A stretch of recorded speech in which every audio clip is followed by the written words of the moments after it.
रूस यूक्रेन युद्ध, हजारों सैनिकों की मौत, अरबों डॉलर का नुकसान। लेकिन अब इस युद्ध की आग भारत तक पहुंच गई है। 4 भारतीय, जिनका इस युद्ध से कोई लेना देना नहीं था, एक पल में मौत का शिकार बन गए। आखिर ऐसा क्या हुआ? क्या रूस ने भारतीयों को निशाना बनाया, या वे इस युद्ध की चपेट में आ गए? नमस्कार, आप देख रहे हैं जियो इंडियन न्यूज। यूक्रेन के ओडेसा बंदरगाह से एक व्यापारी जहाज एमवी गोल्डन लियो रवाना हुआ था। इस जहाज पर अलग अलग देशों के नाविक मौजूद थे, जिनमें भारतीय नागरिक भी शामिल थे। लेकिन समुद्र के बीच अचानक सब कुछ बदल गया। यूक्रेन का दावा है कि जहाज पर रूस की 3 क्रूज मिसाइलों से हमला किया गया। कुछ ही सेकंड में जहाज पर अफरा तफरी मच गई। धुआं, आग और चीख पुकार।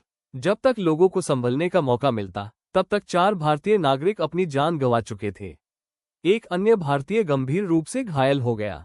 इस घटना ने पूरे भारत को झकझोर कर रख दिया। भारत सरकार ने तुरंत कार्रवाई की।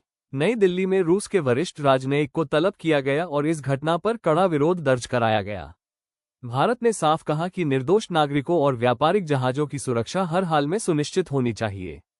अब सबसे बड़ा सवाल यही है, क्या रूस को पता था कि इस जहाज पर भारतीय नागरिक मौजूद हैं?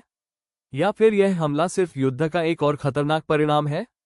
फिलहाल इसका कोई स्पष्ट जवाब सामने नहीं आया है।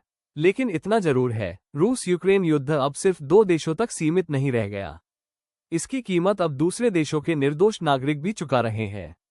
4 भारतीयों की मौत ने पूरी दुनिया का ध्यान इस युद्ध की भयावहता की ओर खींच दिया है।